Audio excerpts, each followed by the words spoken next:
Na gyerekek, sziasztok! Jó kis téma lesz. 2006-ban, 4 évvel ezelőtt egy ilyen ezoterikus fórumon nagyon sokat nyüzsögtem, és ott nyitottam egy topikot, egy témakört, azzal a címmel, hogy a gyengék privilégiuma a bosszú.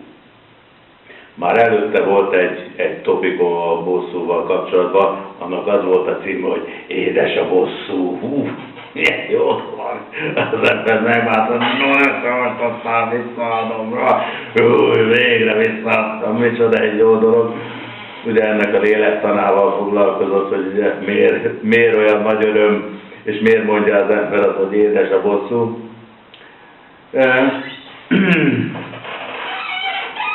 Na most arról beszélünk,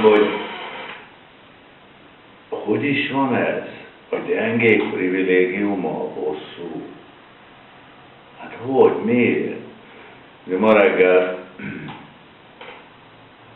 az interneten láttam egy filmet, hogy egy ilyen bíróságnak a folyosóján valamelyik politikai pártnak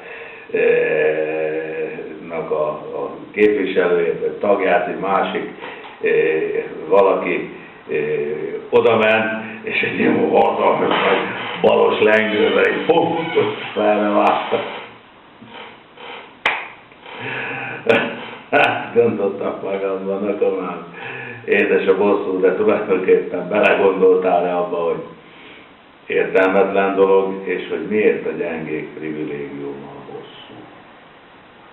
Bosszút azért állok, mert valami fáj nekem. Na most, ha nekem valami fájni tud, akkor én gyenge vagyok. És most nem azt mondom, hogy ez jó volt, ez nem fájt, ez nem fájt. Ami fáj, az fáj, a pofon az fáj, de hogy a lelkem hullámai fodrozódnak-e, hullámozni kezdenek, mint egy fölkorbácsolódott tenger, vagy még csak meg sem rezdülnek. Itt most arról beszélünk. Mert az ember testileg és lelkileg is tudják bántani. És az ember rögtön úgy szeretné magát áldozottnak látni, igen, engem bántanak, az is, meg ő volt, meg ő ezt csinálta velem, meg ő azt, meg ő, meg amaz. És tulajdonképpen, amikor valamit fáj nekem, akkor az csak azért fájhat, mert én gyenge vagyok. Túlzottan kötődöm valakihez, tegyük fel párkapcsolatszakítás. Nem tudom elengedni, nem tudok túlépni rajta, ő elhagy engem, és bosszúvágy keletkezik benne. Vagy megsértenek, különböző dehonestáló kifejezéseket mondanak rám, te ilyen, te olyan, te amolyan, hát gyerekek, ez néhány dolgot már hallottak a füleim, és akkor fáj, és harag, és bosszúvágy keletkezik benne. Na de gyerekek, hát ha valami nekem nem ingyen, akkor nem veszem magamra. Ha rám azt mondják, hogy te tróger politikus vagy, és csalsz, és visszajössz a választók bizalmával, és a saját érdekedet keresed, például, hogyha én nyitnék egy AVI pártot, és akkor ott az AVI pártnak lennék a képviselője. Hát gyerekek, mosolyognék rá. Hát miért haragudjak, és miért rohanjak a bíróságra becsületvédelmi pert indítani, hogy védem a becsületemet? Hát az nem kell védeni, az van. Hát ha én becsületes vagyok, akkor nekem nem kell védeni a becsületemet. Ami nem ingem, azt nem veszem magamra. Hát Jézusnak hiába mondták, hogy az ördöget szimbolázza, a sátán ujjával űzöl ördöget. Hát mondjátok, hogy egy percig is elgondolkozott rajta, hogy hát ha úgy van, hogy ne tántán ez rosszul esett neki, vagy fájt neki. Hát nem, szépen elmondta a magyarázatát. Az ördög ujjával viszik, akkor megkósolott az országa, majd rámondva, amit beszéltek, az hogy annyi értelme nincs, mint egy bilipülének. De Isten ujjával viszik a ördögöt, akkor ti most nagyon mellé nyújtatok, és még rossz kedvetek lesz ettől. Tehát a fájdalom az, hogy bennem bosszúvágy ébred, az mindig abból keletkezik, hogy nekem valami fáj. Olyan nincs, hogy az ember bosszú vágy kerekedjen benne, aki nem is látotta, vagy akivel nem volt semmiféle nexusa. Na most, ha bennem fájdalom van, az mindig az én gyengeségemnek a jele. Akár valaki elhagyott, akár valaki rosszat mondott rám, akár ha valaki pofon vágott, mert ha engem valaki pofon vág, és erős vagyok, akkor tudom, hogy hát ő a gyenge szegény. Na most elkezdhetek egy 2 méter magas embert és egy kisgyerek, onnan és belerogát, akkor az ember úgy van vele kisgyerekre, hát hogy jó, hát egy kisgyerek belerogott, megsegült, mert ma odébb kisfiam, de nem áll neki visszaütni egy marha nagyon. Tehát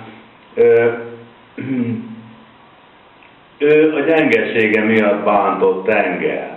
Hát akkor én miért haragudjak és miért üssek neki vissza. Ráadásul ugye a fizikai agresszió az meg még ráadásul anyagi a szemlélet, mert ugye az rendezi le fizikai módon a problémáját, aki szellemi módon nem tudja, mert ha már ott tartunk, hogy bosszú, vissza lehet volni a másiknak egy olyat, hogy az ott nagyon betalál a 6. és 7. borza közé, és nagyon fájt neki. De a fizikai bosszú az egésznek már a non plus ultrája. Na most a bosszú azért is értelmetlen dolog, mert bár édes a bosszú, mert ugye megcsapott és visszacsaptam, csak ugye az ember nem gondol bele, hogy hú, a fenelje meg. Hát ha egy kicsi empátia van bennem, hát most akkor ő mit fog csinálni? Ő fogja magát, és akkor majd megvakarja a fejét, és azt mondja, hogy jó, akkor elmegyek, vagy pedig netántán ő benne is ugyanaz lesz, hogy őnek is fáj, és ő is visszafog, és akkor örök életünk, ameddig a világ vége el nem jön, addig pofozkodunk, és ütjük egymást. Ugye? A bosszúnak van egy nagyon speciális formája, az is csak nevetni tudok, amikor valaki azt mondja, hogy megelőző csapás. Te bántani akarsz, és én megelőző csapásként csúnyán néztél rám, és gyorsan leszúrlak, meg agyonváglak, meg lebombázlak, meg gyorsan oda küldök pár hadsereget, meg stb. De ez a gyengeségnek a legvégső formája, még az is adja, hogy valaki bosszút áll, még az is adja, hogy nagyobb bosszút áll, mint amekkorát kapott, ugye mindig igyekszik rálicitálni, az is egy nevetséges és mosolygásra indító dolog, de hogy az, hogy előre oda csapok, már nem. Gyerekek, van ez szörnyű. Tehát, ha egy kicsit is gondolkozom, akkor rájövök, hogy a bosszúval nem érek el az égvilágon semmit. Mert hogyha én azt akarom elérni, hogy nekem ne legyen többé fájdalmam, akkor ki kell oltanom az ő agresszióját. Na most az agressziót, az csak annak az ellentétével lehet kioltani. A sötétséget csak úgy lehet megszüntetni a szobába. Nálam nincsenek redőnyök és nincsenek függönyök, nem használok ilyesmit. Hogyha ugye, akinek van, az felhúzza a redőnyt, kinyitja az ablakot és bejön a fény.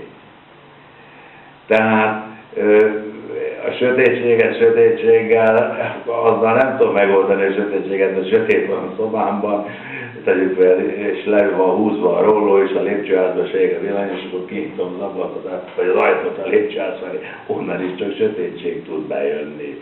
Tehát az agresszióra Jézus nem azért mondta, hogy ugye